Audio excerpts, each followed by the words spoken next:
Welcome to Smart Prep Net. On these channels, we are going to discuss about the whole UGC NET preparation, paper 1 and paper 2. We will start with paper 2 and which is dedicated to environmental sciences, जो कि environmental science को में paper 2 discuss करेंगे और paper 1 भी करेंगे बीच बीच में. ठीक है, तो एग्जाम मोस्ट प्रोबेबली जून में है, फॉर्म्स आने वाले हैं. तो लेट्स स्टार्ट.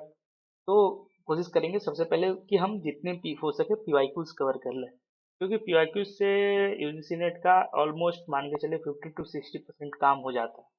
बाकी जो भी इंपॉर्टेंट टॉपिक्स हैं वो मैं बीच बीच में डिस्कस करते रहूंगा. जो भी करंट अफेयर्स के थिंग्स हैं वो मैं करूंगा. मोस्टली मैं पेपर 2 पहले करूंगा, अगर टाइम परमिट्स करता है तो पेपर 2 के भी कुछ कुछ टॉपिक्स कर लेंगे इंपॉर्टेंट. ठीक है, वैसे पेपर 2 पे बहुत ज़्यादा मटेरियल चीज़ें उपलब्ध हैं यूट्यूब पे, बट पेपर 1 पे, सॉरी, पेपर 1 पे और पेपर 2 पे जो इन्वायरमेंटल साइंस है उसमें मतलब एक स्ट्रक्चर तरीके से और चीज़ें बहुत कम है. ठीक है, तो इसलिए मेरा है कि इन्वायरमेंटल साइंस ठीक है, मानते हैं कि बहुत ज़्यादा लोग अपियर नहीं होते, फिर भी बहुत लोग अपियर होते हैं. ठीक है, मेरा बैकग्राउंड भी है. ठीक है, मेरा बैकग्राउंड है, माय नेम इज सौरभ और I did my masters in environmental science. ठीक है, तो लेट्स स्टार्ट विद दिस. तो कोई भी एग्जाम, मैं बता रहा था जैसे ही कोई भी एग्जाम बात करने पास करने का पहला तरीका होता है कि let's go with the syllabus. Okay, उसके बाद पीवाईक्यूज देखना चाहिए, उसके बाद डिसाइड करना चाहिए कि हाँ ये सब चीजें सिलेबस किससे कवर हो रहा है, पीवाईक्यू कहाँ से मैच हो रहा है. ठीक है, तो सोर्सेज के बारे में हम लास्ट में बात करेंगे. सबसे पहले बात करते हैं सिलेबस के बारे में. तो टोटल पेपर 2 में 10 यूनिट है इन्वायरमेंटल साइंस के. पहला fundamental basic environmental chemistry important है बहुत. इन्वायरमेंटल बायोलॉजी है, इन्वायरमेंटल जियो साइंस है, एनर्जी एनवायरमेंट है, इन्वायरमेंटल पोल्यूशन कंट्रोल है, सॉलिड एंड हजार्डेड वेस्ट मैनेजमेंट है, इन्वायरमेंटल असेसमेंट है, मैनेजमेंट एंड लेजिस्लेशन है, स्टैटिस्टिकल अप्रोचेज है and modelling in environmental sciences है, कंटेम्प्रेरी इन्वायरमेंटल इशूज है, जो कि करंट अफेयर्स या फिर जो भी बहुत सारी चीजें टॉपिक में दो हो उससे पूछते हैं. तो सबसे पहले चलते हैं पहला यूनिट का सिलेबस, पहला यूनिट 1 का. उसकी भी सिलेबस डिटेल में दिए हुए हैं. ठीक है, यूजीसी नेट ने बहुत अच्छा काम किया, इस सिलेबस को काफी डिटेल में पहले से दिए. और अराउंड 95 to 98% क्वेश्चन इसी के पूरे एकदम जो वर्ड्स लिखे हैं ना सिलेबस के उसी से होता है. एक दो भी होते हैं तो वो भी सिलेबस ही होता है, बस थोड़ा सा आगे पीछे ऊपर नीचे मिक्स होता है. तो पहला है इसमें fundamentals of environmental science unit में कि डिफिनीशन, बेसिक प्रिंसिपल और स्कोप क्या है एनवायरमेंटल साइंस का, ये पढ़ते क्यों. उसके बाद है स्ट्रक्चर कंपोजिशन, किस चीज का, तो एटमोसफेयर का, जो हम लेयर्स पढ़ते हैं, जो गैसेस का कंपोजिशन पढ़ते हैं वो सब चीजें, हाइड्रोस्फीयर का, लिथोस्फीयर का और बायोस्फीयर का, जो हमारे चार स्फीयर. उसके बाद क्या पढ़ना है, लॉज ऑफ थर्मोडायनेमिक्स. ठीक है, उसके बाद हीट ट्रांसफर का क्या क्या प्रोसेस है, कंडक्शन, ठीक है, कन्वेक्शन, है ना, मास और energy transfer across various interfaces, कि मास और एनर्जी कैसे ट्रांसफर होता है, मटेरियल में बैलेंस कैसे रहता है. उसके आगे फिर मेट्रोलॉजिकल पैरामीटर्स क्या क्या है उसमें, जो प्रेशर हो गया, टेम्परेचर हो गया, precipitation, humidity, mixing ratio, saturation saturation mixing ratio, radiation, wind velocity, adiabatic lapse, environmental lapse, wind rose. तो ये सब चीजें, ये टॉपिक्स हो गई. सही, मैं हिंदी इंग्लिश दोनों मिक्स करके यूज कर रहा हूँ. ठीक है, क्योंकि ये पेपर इंग्लिश में ही आता है, इस पेपर में हिंदी में नहीं आता, तो इसलिए कि पूरा हिंदी यूज करूँ इस ऑफ नो यूज, वो पेपर 1 में यूज करूँ तो ज़्यादा सही है. That's why I am keeping like English, कि थोड़ा मतलब पूरा ही इंग्लिश ना कर दूं कि बिल्कुल सही समझ में ना आए कि क्या ही बोल रहा हूँ, और पूरा ही हिंदी ना कर दूं. तो इट्स लाइक कि keeping best of the both world, it's like something, वैसे not a good way, but ठीक है अभी यही चलता है. उसके आगे टॉपिक है interaction between earth man and environment. इनके तीन बीच इंटरेक्शन होता है, क्या होता है नहीं होता है. Biogeographic province of the world है, एग्रोक्लाइमेटिक जोन्स ऑफ इंडिया है, कंसेप्ट ऑफ सस्टेनेबल डेवलपमेंट है, नेचुरल रिसोर्स और उसके असेसमेंट है. उसके बाद आ जाता है रिमोट सेंसिंग का पार्ट. ठीक है, रिमोट सेंसिंग क्या होता है, जीआईएस ज्योग्राफिकल इमेजिंग सिस्टम क्या होता है, डिजिटल इमेजिंग प्रोसेसिंग और ग्राउंड ट्रूथिंग कैसे करते हैं, एप्लीकेशन का यूज क्या क्या है जीआईएस का, जैसे लैंड यूज लैंड कवर में, ठीक है, लैंड यूज प्लानिंग में, मैनेजमेंट में, वेजिटेशन स्टडी में, फॉरेस्ट्री, नेचुरल रिसोर्सेज में, वेस्ट मैनेजमेंट में, क्लाइमेट चेंज में. फिर इन्वायरमेंटल एजुकेशन और अवेयरनेस की बात है, और इन्वायरमेंटल एथिक्स. तो ये हो गया टोटल सिलेबस। ये यूनिट 1 का है। देखने में तो लग रहा होगा कि ये इतना ही बड़ा टॉपिक है, बट नहीं, लेट्स ब्रेक डाउन। ठीक है, मतलब ऐसा सवाल भी नहीं पूछता यूजीसी कि क्या ही पूछ लिया। ठीक है, इट्स यूजीसी नॉट यूपीएससी। ठीक है, तो ये जो लिखा है उसी में पूछता है, बहुत ही बेसिक पूछता है। अभी बहुत ज़्यादा भी डिटेल नहीं किया है। हाँ, थोड़ा एक नया सिस्टम शुरू किया है अभी लास्ट एक एग्जाम से, मोस्टली लास्ट के लास्ट 2 एग्जाम से 2024 साइकिल में, कि एक दो चैप्टर को, यूनिट्स को मिला के सवाल पूछने लगा है। ठीक है, तो वो भी बहुत इजी है, इट्स नॉट लाइक डिफिकल्ट। और बेस्ट पार्ट है कि इसके एलिमिनेशन बहुत इजी होते हैं। इफ़ यू नो टू दो तीन, तो आसानी से एलिमिनेट करके आगे बढ़ सकते। तो पहला क्वेश्चन है, मैं मोस्टली 2021 से 24 साइकिल, यानी जो दिसंबर वाला एग्जाम हुआ ना, जो जनवरी में हुआ, ये मैं कवर कर रहा हूँ, ये साइकिल को। क्योंकि 2020 में सिलेबस चेंज हुआ था, उसके बाद से तो 2021, या फिर उसके पहले का आप बोलेंगे तो कमेंट करके बताएंगे तो मैं करा दूंगा उसका भी। बट आई डोंट थिंक जो कि उसकी बहुत ही ज़्यादा यूज है, मतलब वो खुद से प्रैक्टिस कर लें पढ़ने के बाद, सो इट्स बेटर। ठीक है, और जहाँ तक रही, कुछ लोग पूछेंगे, अभी से मैं बता दूं कि ये सर, ये पीपीटी कहाँ से मिलेगा, ये सब चीज़ें कहाँ से मिलेंगी, तो ठीक है, बने रहें, इस तब तक पढ़ाई करें। I will create a Telegram, ठीक है, channel. I will share the link of that Telegram channel with upcoming videos, और वहाँ से आप ये पीपीटी डाउनलोड, तब तक वेट ना करें, प्लीज़ वॉच। ठीक है, जहाँ पॉज लेना है पॉज लें। ठीक है, if you want to add to your notes वहाँ ऐड करें, या फिर पीवाईक्यूज के आपके पास बुकलेट्स हैं तो उसमें ऐड करें। ठीक है, मैं यहाँ बताऊंगा कि पीवाईक्यूज करते भी कैसे। कई लोग हैं पीवाईक्यूज लाते हैं, ठीक है, धड़ाधड़ एकदम सॉल्व किए, उसके बाद कहते हैं फिर भी कि अरे एग्जाम में तो नहीं हो पाया। तो that's not way to prepare. ठीक है, पहला चलते हैं कि रोशन ऑफ यूवी स्पेक्ट्रम, जो कि डिस्ट्रॉय कर देता है डीएनए को, स्किन कैंसर कर, तो उसका आंसर है 100 टू नैनोमीटर टू 280 नैनोमीटर। ठीक है, अब क्या है कि हम तो आ गया, आंसर तो आ गया। अब मैंने क्या किया है कि सॉल्यूशन में दिए हुए हैं, ठीक है, थोड़ी डिटेल में एक्सप्लेन। ठीक है, तो जो पोर्शन करता है डीएनए को, उसको यूबीसी बोलते हैं, स्किन कैंसर कॉज करता है, जो कि 100 से 280 नैनोमीटर का। ठीक है, क्यों? क्योंकि इस रेडिएशन का हाईएस्ट एनर्जी होता है और मोस्ट डैमेजिंग, ठीक है, होता है किसके लिए? बायोलॉजिकल मोलिक्यूल्स डीएनए के लिए। तो यूवी रेडिएशन तो ऑब्जर्व किए ही जाते हैं, जो ओजोन लेयर है उसके द्वारा, लेकिन फिर भी कुछ कुछ आ ही जाते हैं धरती पे। उसके बाद है दूसरे जो है 320 नैनोमीटर टू 400 नैनोमीटर, जो क्या है? यूवीए है। ठीक है, उसका भी दिया है कि वो क्या कर सकते हैं, बट लेस डायरेक्टली डैमेजिंग है डीएनए, ठीक है, टू डीएनए कंपेयर टू यूवीसीसी। 320 320 है यूवीबी, ठीक है, जो कि सनबर्न कॉज करता है ये मोस्टली। उसके बाद 400 से 700 नैनोमीटर, ये तो सबको पता है कि ये विजिबल लाइट का रेंज है, तो ये तो यूवी होगा ही नहीं। ठीक है, और भी चीज़ें दी हुई हैं, वो आप देख सकते हैं, पॉज करके पढ़ सकते हैं। ठीक है, अगर मैं सारे पॉइंट्स पूरे पूरे डिटेल्स में बताने बैठूं तो फिर एक एक वीडियो ही 2 2 4 4 घंटे का होगा, फिर कहेंगे क्या भाई इतना लंबा, तो नहीं। ठीक है, और वैसे भी मेरे बोलने से अच्छा है कि आप पढ़ लें, तो ज़्यादा आसान। तो अब क्या है कि जैसे कि इस बार ये मैं बोला, जैसे मैं बोल रहा था कि यूवी से एक सवाल आया, अगली बार अगर यूवी सनबर्न का आ गया, यूवी ए का, तो अगर आपने ये सवाल किया है और इस तरह से इसको पढ़ा है, सारे ऑप्शन को एनालिसिस किया हुआ है जो दिए हुए क्वेश्चन में सारे, तो आपका क्या हुआ? अब आपका यहाँ से रेडी है, तो वहाँ पे एलिमिनेट ही तो करना है, वहाँ आंसर तो लिखा ही रहता है, हमें बस पहचानना है कौन सा सही है कौन सा गलत है एमसीक्यू में, तो वो तो आसानी से हो जाएगा। ठीक है, let's go to the next question. अब यहाँ पे क्या है, ये है सैटेलाइट्स, ये है उनके सेंसर्स।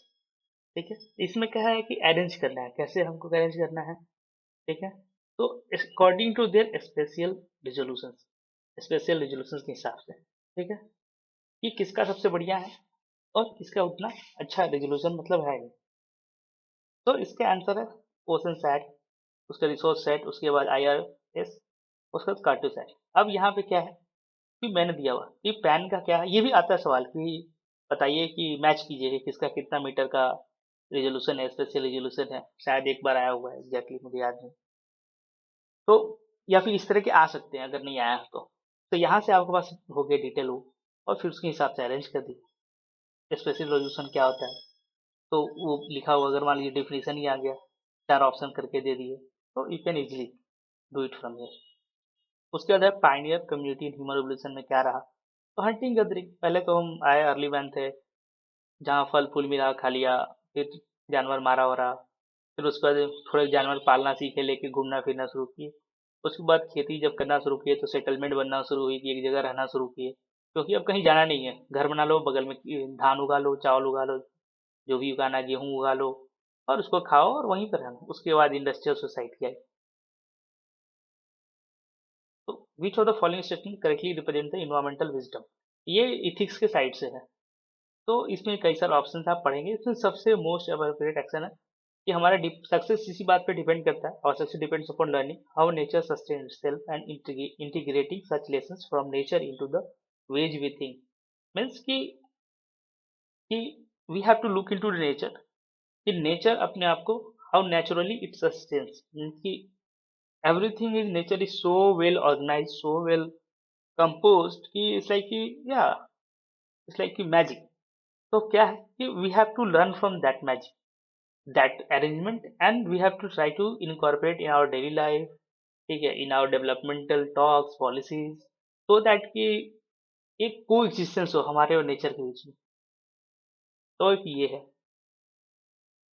उसके बाद है sum of diffused and direct solar radiation is called, ठीक है, तो उसको बोलते हैं ग्लोबल सोलर रेडिएशन।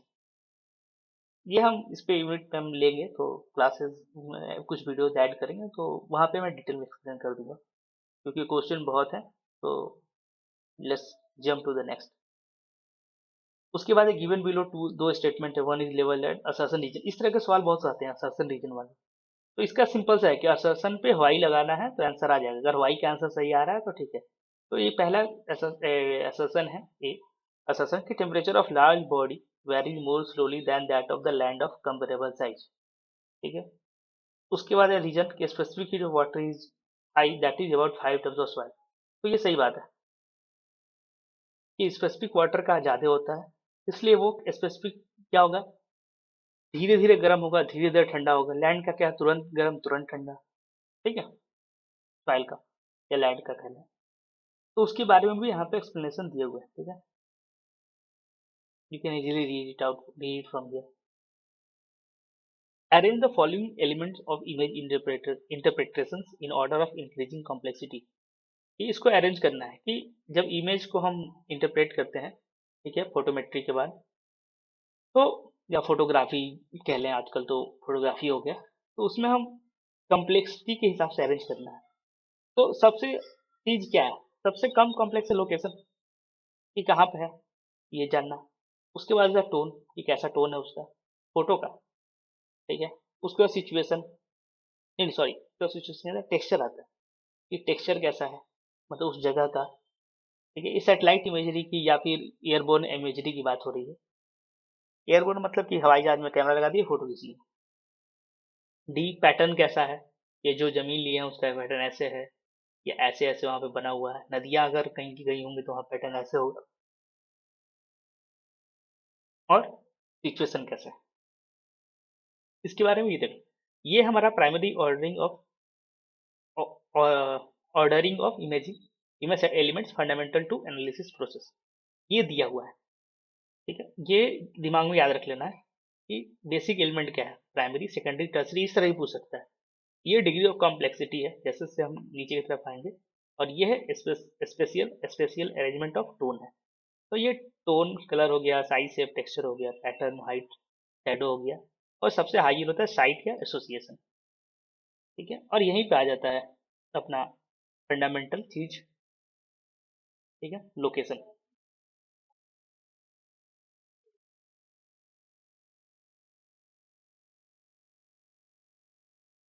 अब आते हैं नेक्स्ट क्वेश्चन पे। उठा था नहीं, ठीक। ये मतलब इस तरह के क्वेश्चन आते हैं कि देखो, अभी बता रहे थे ना कि वेवलेंथ के हिसाब से आता है कि कौन सा वेवलेंथ, ठीक है, किस लिए यूज होता है, ठीक है। सैटेलाइट में जो सेंसर, उसमें कौन से वेवलेंथ का सेंसर होता है कि वो इन सब चीज़ों को रिकॉर्ड कर सके। Absorption band of healthy green vegetation, sensitivity, sensitive to, ठीक है, ये टर्बिडिटी होगा, TURBIDI, turbidity in amount of water in plant, sorry से टर्बिडिटी टर्गिटी ही होगा। Increase penetration of water bodies होगा, ठीक है। उसके बाद डिस्क्रिमिनेशन ऑफ जियोलॉजी होगा, तो मतलब कितने वेवलेंथ का यूज होता है, ठीक है। तो उसके हिसाब से ये आंसर दिया हुआ है। ये तीसरा, ए का थर्ड, ठीक है, बी का वन, सी का टू और डी का फोर।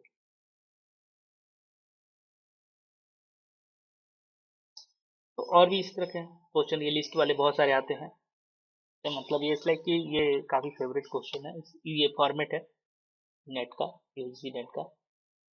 उसके बाद है एक्सपोस्फेयर। अब यहाँ पे करना है एक्सपोस्फेयर, स्ट्रेटोस्फेयर, ट्रोपोस्फेयर और थर्मोस्फेयर कि किसमें क्या होता है। तो सब में पता है कि स्ट्रेटोस्फेयर में ओजोन फॉर्मेशन होता है, ठीक है।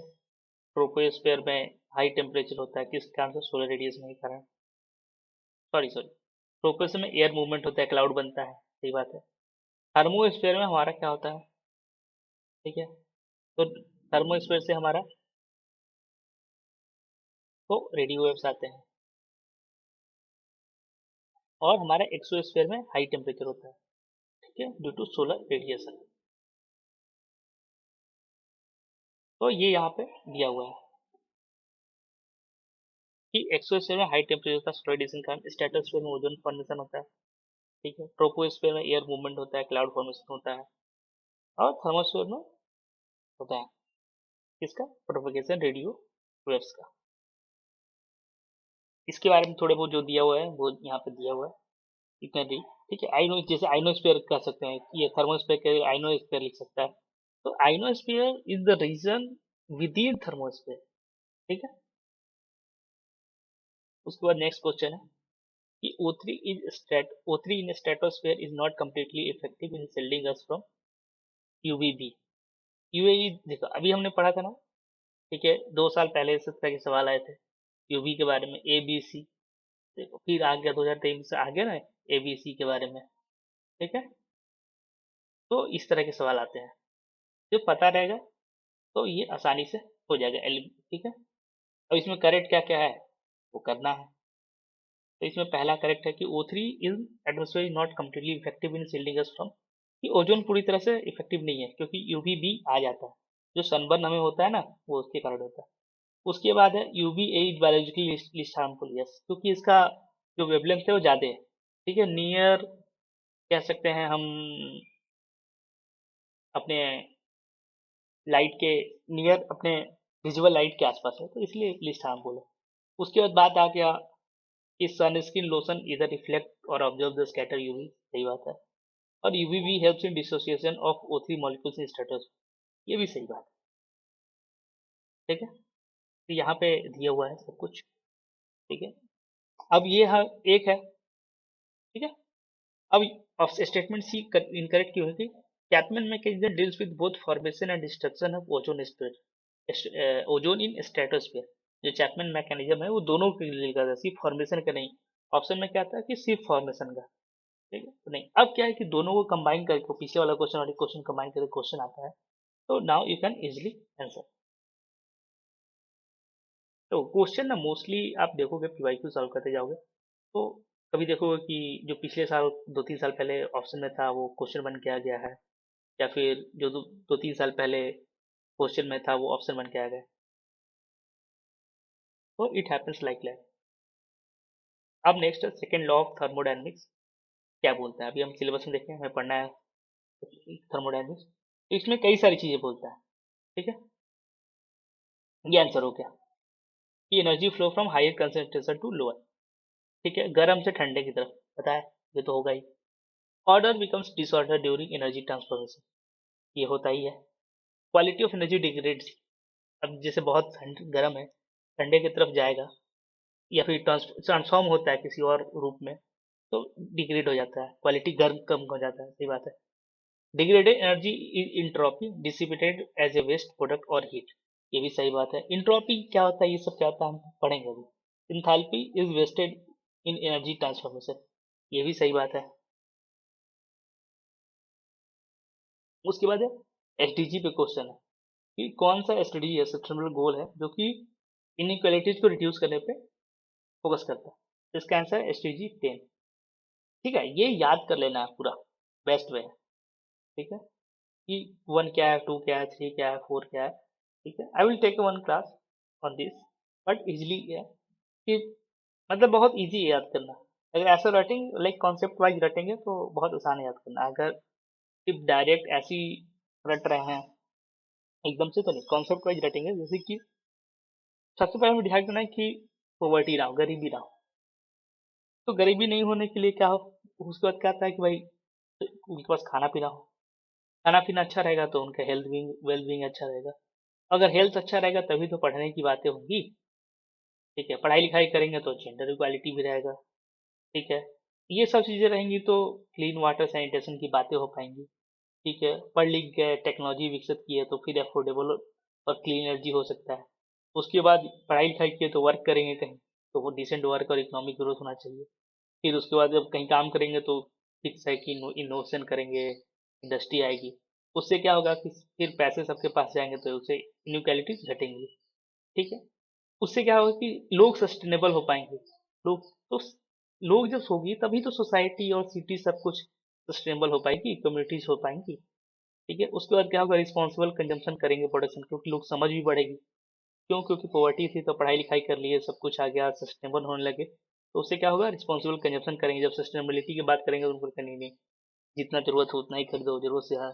ठीक है, वो कैसे, वो फिर क्लाइमेट एक्शन के रूप में काम करेगा। ठीक है, क्लाइमेट एक्शन के रूप में हम काम करेंगे तो उससे क्या होगा, जो लाइफ बिलो वाटर है या लाइफ ऑन लैंड है, दोनों सही रहेगा। दोनों सही रहेगा तो चारों तरफ पीस रहेगा। ठीक है, और उसका पीस रहेगा तो फिर सब भाई भाई। तो in this way you can learn. चलते हैं नेक्स्ट पे।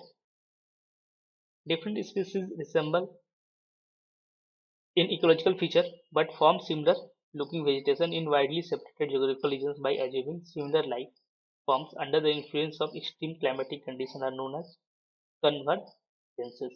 वैसे ये यूनिट 3 का है, बट ठीक, कोई बात नहीं। वैसे यूनिट 3 का we will discuss more in that. उसके बाद बात है कि फिर से सैटेलाइट्स का। ये सैटेलाइट्स है या प्लेटफॉर्म से, और इसके सेंसर कि किस सैटेलाइट किस प्लेटफॉर्म पे क्या सेंसर होता है। ठीक है, इसका मैंने लिस्ट दिया हुआ है। ठीक है, कि लैंडसेट 1 पे कौन सा सेंसर है, 2 पे, 3 पे। तो देखेंगे कि 1 2 3 पे सारे पे सेंसर क्या है, सेम है। बैंड अलग अलग हो सकते हैं, ये 4 बैंड का है और ये 5 बैंड के आसपास। उसके बाद 4 पे टीएम है सेंसर। ठीक है, 8 9 पे ओली है। ऐसी लिस्ट लिस्ट है सेटेलाइट पे। ये रिसोर्स सेट है सेटेलाइट नेम, उस पे सीरीज है रिसोर्स सेट, ये सब सीरीज है। उसमें लिस्ट 1 हो गया, लिस्ट 2 हो गया, लिस्ट 3, उसमें मल्टी स्पेक्ट्रल है। फिर सेंटिनल हो गया, सेंटिनल सीरीज में सार है। ठीक है, सिंथेटिक अपर्चर रेडार, ये हम पढ़ेंगे क्या होता है, ये नाइट में हम यूज करते हैं इसका। ठीक है, इससे हम मतलब रडार में क्या होता है कि वो हम वहाँ से रेडियो छोड़ते हैं, फिर वो सेटेलाइट से, फिर वो जमीन से टकरा के, फ्यूज टकरा के बाउंस बैक होके जाता है, फिर उसको रीड करते हैं। I will explain those in coming videos. फिर स्पॉट है, स्पॉट 1 2 3 4 5 है।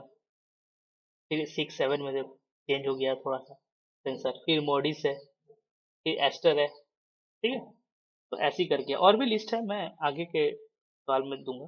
तो उसके आधार पे ये बताना था कि किसमें क्या लगा हुआ है। ठीक है, तो यू कैन इजिली अब कर सकते हैं। उसके बाद विच of the following gas was not release through volcanoes around 4 billion years ago. कौन सा निकला यहाँ से, तो ऑक्सीजन, बाकी तो सब निकल ही गए थे। ठीक है, तो यहाँ पे थोड़ा सा मैं दे दिया हूँ कि जब आउट गैसिंग या डी गैसिंग जब हो रहा था अर्थ का, तो उसमें क्या हुआ था, तो क्या क्या निकला था। रिसर्च बताते हैं कि क्या क्या निकला था। कि H2O निकला था, वाटर वेपर, CO2 निकला था, नाइट्रोजन, हाइड्रो, और कुछ कुछ मीथेन और हाइड्रोजन सल्फाइड और अमोनिया के भी ट्रेसेस थे। ठीक है, O2 was not abundant from volcanoes. क्यों, क्योंकि जियो केमिकल ओरिजिन। ठीक है, ये सिग्निफिकेंट फ्री ऑक्सीजन नहीं था आज के अंदर। ठीक है, दूसरा बायोलॉजिकल कंट्रीब्यूशन कम था, फोटोसिंथेसिस उस समय मान के चले था ही नहीं, बाद में आया।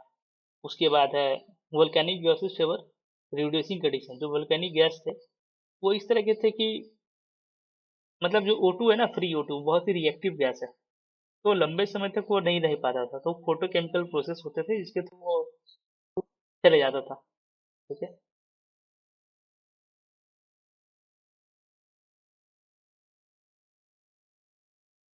उसके बाद है ये प्रोग्रेशन करना है डिसिप्लिन। ठीक है, disciplinary reductionism to holism, progression कैसे हुआ है। तो इसका हम देखेंगे। तो सबसे पहले मतलब सब्जेक्ट के बारे में बात है। ठीक है, यहाँ पे सब्जेक्ट की बात है कि कोई भी डिसिप्लिन है, ठीक है, वो कैसे उसका प्रोग्रेशन हुआ। ठीक है, तो सबसे पहले एक डिसिप्लिन आया, सपोज कोई भी इन्वायरमेंट साइंस मतलब कोई भी साइंस मान लो या कोई बड़ा डिसिप्लिन मान लो। उसके बाद उसमें हम दूसरी डिसिप्लिन की बातें ले आते हैं, जैसे कि कैसे क्या है, कह सकते हैं, चलो मान लो केमिस्ट्री, इसमें इन्वायरमेंट की बात आ गई, इन्वायरमेंटल केमिस्ट्री हो, मल्टी डिसिप्लिनरी हो गई, क्रॉस डिसिप्लिनरी हो गई कि मतलब दूसरे के डिसिप्लिन से भी बातें ले आना जरूरी है। इंटर डिसिप्लिनरी मतलब हो गया कि इंटीग्रेटिंग नॉलेज कई सारे डिसिप्लिन के। और ट्रांस डिसिप्लिनरी मतलब हो गया कि अक्रॉस डिसिप्लिन। ठीक है, कॉम्प्लेक्स प्रॉब्लम को सॉल्व करने के लिए। क्योंकि क्या है ना कि it's like if you see in the surrounding, और क्या तो सराउंडिंग में क्या है जिसको कि सराउंडिंग में ही सीन है कि सराउंडिंग की इशू सिर्फ एक डिसिप्लिन से नहीं सॉल्व हो जाएगा, मल्टीपल डिसिप्लिन चाहिए। इसीलिए इन्वायरमेंट साइंस देखेंगे तो हमें लगेगा कि अरे ये तो इकोलॉजी भी पढ़ा रहे हैं, अरे ये तो ज्योग्राफी पढ़ाने लगे, अरे ये तो केमिस्ट्री भी पढ़ना पड़ रहा है। ठीक है, अरे ये तो पावर के बारे में हमें पढ़ रहा है कि एनर्जी कहाँ से आता है, ये तो हमें एनर्जी इकोनॉमिक एनर्जी की चीज़ समझ का मतलब, अरे ये तो स्टैट्स भी पढ़ना है, कंटेम्प्रेरी चीज़ें भी जाननी है। तो ये सब क्यों है, ये इसलिए है, अरे जीआईएस भी पढ़ा रहे हैं।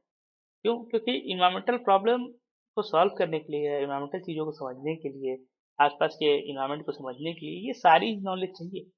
ये सारे कॉजिंग फैक्टर्स हैं चीज़ों को होने में, करने में। तो दैट्स वाई। ठीक है, तो इसमें पैसे पहले क्या क्या डिसिप्लिनरी आ गया, फिर क्या आएगा मल्टी डिसिप्लिनरी, फिर क्या आएगा क्रॉस डिसिप्लिनरी, फिर क्या आएगा इंटर डिसिप्लिनरी आ जाएगा, और फिर क्या होगा ट्रांस डिसिप्लिनरी। ठीक है, ये डिसिप्लिनरी डिसिप्लिनरी डिक्शनिज्म से होलिज्म की तरफ जाएंगे, ये सब कुछ एक साथ। उसके बाद है which of the following space borne sensors report data from potential use in the study of terrestrial surface topography. ठीक है, कौन कौन से सेंसर करते हैं, कौन कौन कैसे डेटा टेरेस्ट्रियल सरफेस टोपोग्राफी के यूज में होता है। ठीक है, तो अब इसके बारे में हमें जानकारी हमने पहले पढ़ा। ठीक है, कि कहाँ कहाँ यूज होता है, उसके आधार पे ये आएगा। इसका आंसर क्या है, इसका आंसर एस्टर है। ठीक है, उसका बाद इनवीसैट है और एसआरडीएम है। उसके बाद upward movement of parcel of air requires the mechanism विच में affect ascent of sun. Such mechanism is called lifting mechanism and falls in three categories. तो ये जो हमारा लैप्स रेट था उसी से रिलेटेड है। ठीक है, वो जब पढ़ेंगे तो ये बहुत ही आसान है। ठीक है, तो upward movement of air parcel requires the mechanism, पूछता है कि जो अपवर्ड मूवमेंट और एक मैकेनिज्म चाहिए, एक तरीका चाहिए, विच में affect the accent of air, कि जो एक्सेंट हो रहा है एयर का ऊपर की तरफ जा रहा है उसको इफेक्ट करता है। सच मैकेनिज्म का लिफ्टिंग मैकेनिज्म, इसको लिफ्टिंग मैकेनिज्म कहते हैं। और ये तीन कैटेगरी में होता है। तो कौन कौन सा कैटेगरी हो गया, तो एक तो हम देखेंगे adiabatic lifting is called due to cooling of parcel of ascending air. नहीं, नहीं, गर्म होगा तब, पहला गलत। तो ये ऑप्शन गया, ये ऑप्शन गया। ठीक है, उसके बाद आ जाए the cyclone lifting is called due to meeting of two thermally contrasted air masses subsequent formation of cyclonic front. सही बात है, एक गर्म ठंडा मिलता है तो ऐसा होता है। ओरोग्राफिक लिफ्टिंग, ठीक है, ओरोग्राफी मतलब हवा जा रही थी, पहाड़ आ गया, सॉरी, पहाड़ आ गया, तो आगे नहीं जा पाया तो इसके ऊपर उठ गया, तो ऊपर उठेगा तो कूल डाउन हो जाएगा। ठीक है,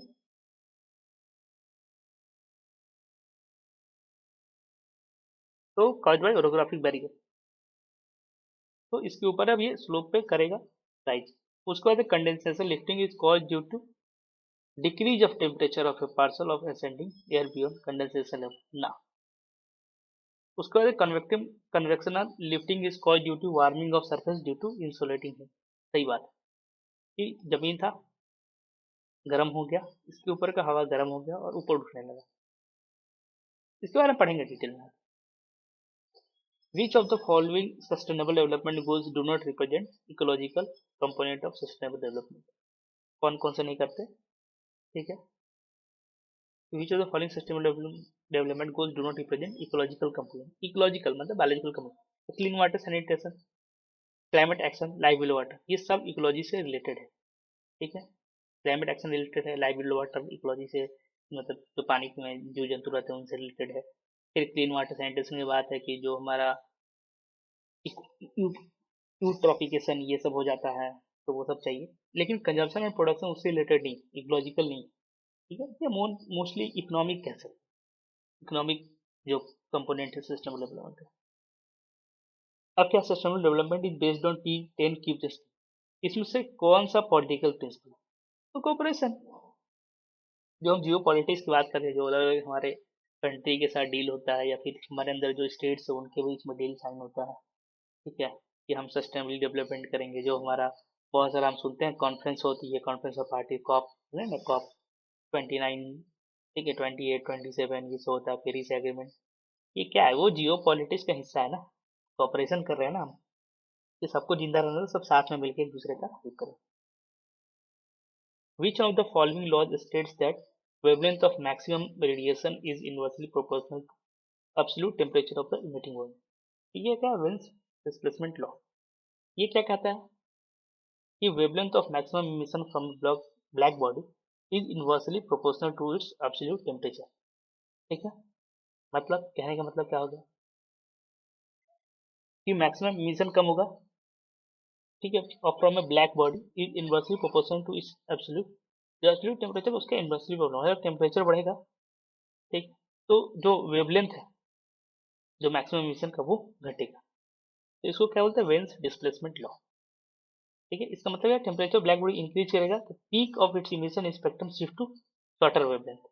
मतलब बहुत ज्यादा गर्म है कोई, मतलब ब्लैक बॉडी मतलब समझ लें, एग्जांपल लेते हैं कि हमारे यूनिवर्स में, तो ये जो वेवलेंथ होता है इसका, अगर ये बहुत ज्यादा गर्म वेवलेंथ छोटा हो जाएगा, तो छोटा हो जाएगा तो क्या होगा, ये ब्लू कलर जैसे होता है, जैसे हम बोलते हैं स्टार का, आई डोंट नो कि आपने पढ़ा है कि नहीं, बट स्टार का जो कलर होता है तो ब्लूइश टू रेडिश वेरी करता है। ठीक है, मतलब तो जो ब्लू होता है उसको हम बोलते हैं कि बहुत सबसे गर्म होता है, जो रेड होता है वो उतना गर्म नहीं होता है। ठीक है, तो ये इस तरह की चीज़ है। उसके बाद है मैथमेटिकल रिप्रेजेंटेशन, ये याद कर सकते हैं, ये कभी आ गया एमसीक्यूज में तो ये काम आएगा। और दूसरे ऑप्शंस क्या है, जैसे कि लॉ ऑफ स्कैटरिंग दिया हुआ है तो उसके बारे में भी मैंने दे दिया, स्टेफन बोल्ट्जमैन लॉ है वो भी दिया है, फेरेल्स लॉ है वो भी दे दिया है। उसके बाद है मैच लिस्ट, ये है क्या कि इसमें अब इन्वायरमेंटल लैब्स रेट बताना है, ट्राई एडियाबैटिक लैब्स रेट है, लैंड पीसीबी, ये बहुत आसान था। इन्वायरमेंटल लैब्स रेट ड्राई 10 है। लैंड ब्रिज क्या होता है? लैंड ब्रिज क्या होगा? तो जो लैंड से सी की तरफ जाए, हमेशा सोर्स से जब हवाएं चलती है ना, हवा का डायरेक्शन जानना है तो किस दिशा से आ रही है वो उसका डायरेक्शन होगा, जा रही है उससे नहीं मतलब। ठीक है, सोर्स हमेशा देखते हैं, सोर्स याद रहेगा, कोई भी हवा हो उसका सोर्स देखेंगे। ठीक है, लैंड ब्रिज है, लैंड से जा रही है। ठीक है, सी ब्रिज है तो सी से आ रही है, सिंपल लॉजिक। ठीक है, नॉर्दर्न विंड से मतलब नॉर्थ से आ रही है, वेस्टर्न विंड है मतलब वेस्टर्न से आ रही है, वेस्ट से आ रही है, तो इस तरह से आ रही है। Environmental scientist and resource manager should adopt which of the following study every design for documenting present state of the environment to establish future change resulting from unforeseen events। तो उसके लिए हम क्या करते हैं, बेस लाइन स्टडीज करते हैं, base line. ठीक है, बेस लाइन स्टडी क्या होता है? सिस्टमैटिक कलेक्टिंग और recording data that reflect current environmental condition. ठीक है, ये क्या है, बेंचमार्क या रेफरेंस पॉइंट की तरह काम करते हैं, that researchers and resource manager can use. ठीक है, इसके आधार पर आप क्या कर सकते हैं, तो फ्यूचर चेंजेस को इवेलुएट कर सकते हैं, मेजर कर सकते हैं इम्पैक्ट का। ठीक है, उसके बाद कॉग इफेक्टिवनेस भी इसे हम देख सकते हैं। उसके आगे चलते हैं। विच of the following satellite centres have thermal infrared sensing capability. इसका किसका है? ठीक है, तो इसमें एक एस्टर का है, उसके बाद लैंडसैट का भी है और मॉडिस का भी। अब थर्मल इंफ्रारेड का मतलब क्या है? हीट सिग्नेचर कैप्चर कर लेगा। जैसे ये अर्थ हो गया, ये जमीन है, ये सैटेलाइट उड़ रहा है, यहाँ पे बहुत सारे घर हैं, लोग हैं, ये एक पानी का एरिया है, ये बिल्डिंग हो गया, ये फैक्ट्री हो गया, इसमें से गरम गरम हवा निकल रहा है। तो मान लो यार इसका टेम्परेचर 35 डिग्री है, 25 है, 10 डिग्री है, तो वो सेंसर इसको रीड करेगा और इसको अलग अलग कलर मार्क देगा। ठीक है, वो हम मतलब अपने हिसाब से सजेस्ट भी कर सकते हैं, बट जनरली जो मार्किंग रहता है रेडिश टू ब्लूइश ऑरेंज ऐसे येलोइश में शिफ्ट होता है, तो उसके हिसाब से वो कर सकते हैं, तो उसके लिए होता है थर्मल इंफ्रारेड सेंसिंग। ठीक है, तो इसमें यहाँ पे मैंने दे रखा है। ठीक, अगर ज़्यादा पढ़ना है तो यहाँ से और हम पढ़ सकते हैं कि इंफ्रारेड क्या होता है, उसका वेवलेंथ कहाँ से कहाँ रहता है, विजुअल का क्या होता है, रेडियो वेव्स का क्या होता है, उसमें माइक्रोवेव्स का कहाँ से कहाँ वेरी करता है, वीएचएफ का क्या होता है, एचएफ का क्या होता है, ठीक है, फार का क्या होता है, थर्मल का क्या होता है, नियर इंफ्रारेड का कहाँ से कहाँ वेरी करता है। ये सेंसर है, उसके एप्लीकेशन है कि कौन सा सेंसर कहाँ यूज होता है, ये भी आता है इसका। लैंडसेट का यूज कहाँ करते हैं, स्पॉट का कहाँ यूज करते हैं, मोडीज का कहाँ यूज करेंगे, नोवा का कहाँ करेंगे, गोज का कहाँ करेंगे। ये मतलब समझो कि one of the favourite topics में से, मतलब पूरे जीआईएस में ये one of the favourite topics है। उसके बाद है normal lapse rate of temperature पर किलोमीटर 6.4। अभी तो पढ़े, तो वो पहले भी सवाल आया था। कहाँ गया ये मैच द फॉलोइंग, यहीं से एक बस बन गया सवाल लिया नेक्स्ट ईयर। तो ही बोले ना पीवाईक्यू इम्पोर्टेंट। तो ये हो गया, इसमें एडियाबेटिक लैप्स रेट होता है जो कि 6.5, वेट होता है, ठीक है, स्लो कूलिंग जब होगी तो वो होता है 4 डिग्री सेंटीग्रेड का, और ड्राई होता है 10 डिग्री सेंटीग्रेड। ठीक है, ये सब भी आ सकते हैं वैसे, पहले पूछता था बट फिर से ही पूछ सकते हैं ये सब चीज। ठीक है, हम पढ़ेंगे टॉपिक्स में। उसके बाद बस आई थिंक यहीं तक रुकेंगे, काफी लंबा नहीं तो वीडियो हो जाएगा। ये पार्ट 1 करते हैं और बाकी जो इस यूनिट के एमसीक्यूज रह गए वो पार्ट 2 में करेंगे। इसके बाद हम देखेंगे कंटेम्पोररी पिछले 2-3 साल में कैसे पेपर आए, तो 2001 से शुरू किया, ठीक है, 2021 से। तो अभी नेक्स्ट पार्ट में 2024 का जो लास्ट साइकिल, अभी जो लास्ट एग्जाम हुआ जनवरी 2025 में, ठीक है, 2025 में जनवरी, तो वहां तक हम पूरा देख लेंगे। Arrange the following gases in increasing lower to higher order of their mixing ratio in the atmosphere. ठीक है, ये मिक्सिंग रेशियो, इसके लिए पहले मिक्सिंग रेशियो जानेंगे। मिक्सिंग रेशियो क्या होता है? Refers to number of moles of a particular gas per mole of dry air. ठीक है, अब मिक्सिंग रेशियो, अब इसको याद करना पड़ेगा किसका कितना है, तभी तो अरेंज कर पाएंगे। तो नाइट्रोजन का 0.78 मोल है, ठीक है, पर मोल ऑफ ड्राई एयर है। वही नाइट्रस ऑक्साइड का 320 × 10⁻⁹ पर मोल है, पर ड्राई मोल है। ठीक है, तो इसको ऐसे ही करना है। तो ये तभी ये आंसर हम कर पाएंगे। मोस्ट देखो मिक्सिंग रेशियो से मोस्टली ऐसी क्वेश्चन है अरेंज करने के लिए, किसमें ज़्यादा होगा किसमें कम होगा। ठीक है, इस पे 1-2 न्यूमेरिकल भी हम करा देंगे ताकि इजी रहे आगे के लिए। तो आज के लिए हम बस इतना रख, इसका नेक्स्ट पार्ट हम नेक्स्ट वीडियो में करेंगे। ठीक है, जो मोस्ट प्रोबेबली इसके नेक्स्ट डे आएगा। ठीक है, यहीं पे रखते हैं। थैंक यू, तब तक आप अच्छे से पढ़ें। ठीक है, टेंशन ना लें। बाय।